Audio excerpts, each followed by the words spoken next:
வணக்கம். இந்த நாளில் சின்ன சின்ன வெளிச்சங்களில் இன்னொரு புதிய தகவலை தெரிந்து கொள்வோம். நாம் வேலை செய்கிற இடத்துல, அலுவலகங்களில், இன்னும் சில பேரத்தில் வீட்டில் கூட சில நேரத்தில் சொல்லுவாங்க, இது என் வேலை இல்லை, இதை நான் செய்ய முடியாது, என் வேலையை மட்டும்தான் நான் செய்வேன், அதெல்லாம் என் வேலை இல்லை அப்படின்னு சொல்லுவாங்க.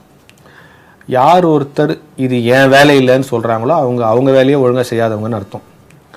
எந்த வேலையும் செய்ய நம்ம தயாராக இருக்கணும். அதுக்கு ரெண்டு விஷயம் என்னென்னா, எந்த வேலையும் செஞ்சாலும் அதில் ஒரு புதிய அனுபவம் நமக்கு கிடைக்கும்.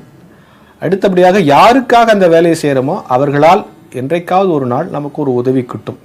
அதுக்காக மட்டும் சொல்ல, கடமையை செய்வதிலே நமக்கு ஒரு கவனத்தோடு இருக்கணும். அதுக்கு ஒரு கற்பனை கதையும் ஒரு நிஜ நிகழ்ச்சியும் உங்கள் மத்தியில் சொல்ல விரும்புகிறேன். கற்பனை கதை என்னென்னா, ஒரு கிராமத்தில் திடீர்னு இன்னைக்கு காலையில் கடவுள் வராருன்னு அனௌன்ஸ்மெண்ட் வந்துச்சான். எல்லாரும் ஓடிட்டாங்க நான் கடவுளை பார்க்க. ஒரே ஒருத்தி மட்டும் வயலில் வேலை செஞ்சுக்கிட்டே இருந்தாங்க. அப்போ ஒருத்தர் வந்து, அம்மா எல்லாரும் கடவுளை பார்க்க போயிட்டாங்களே, நீ போலையான்? இல்லைங்க, நான் பாட்டுன்னு கடவுளை பார்க்க போயிட்டா என் பிள்ளைங்களுக்கு யார் ஆக்கி வச்சு கொட்டுவா, அதனால் காலையில் எழுச்சி பிள்ளைங்களுக்கு தேவையானலாம் சமைச்சு கொடுத்துட்டு நான் வேலைக்கு வந்துட்டேன். காலையில் கடவுளை கும்பிட்டுட்டு வந்துட்டேன், சாயந்தரம் போய் என் பிள்ளைங்களுக்கு எதாவது கொடுத்துட்டு நைட்டு படுக்கும்போது கடவுளை கும்பிட்டுருவேன். அப்படியா?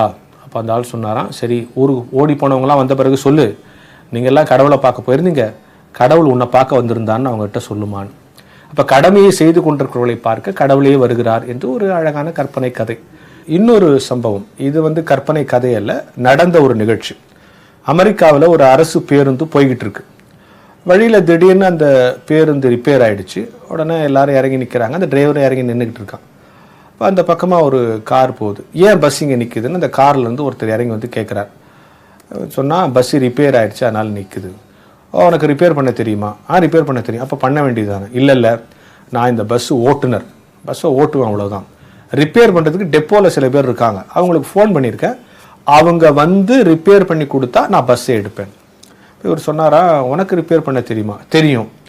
அப்போ நீயே ரிப்பேர் பண்ண வேண்டியது தானே?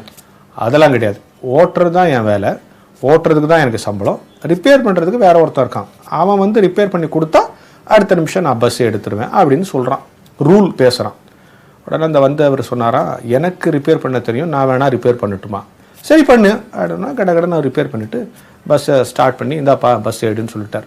சரி, அப்போ நான் டிப்போவில் என்ன சொல்ல, டிப்போவுக்கு ஃபோன் பண்ணி சொல்லு, வரவேணா, பஸ்ஸு ரிப்பேர் ஆகிடுச்சின்னு சொல்லு.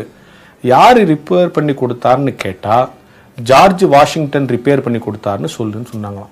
அவர் அமெரிக்காவினுடைய ஜனாதிபதி. அந்த நேரத்தில் நான் ஜனாதிபதி, இதெல்லாம் என் வேலை இல்லை அப்படின்னு சொல்லலை.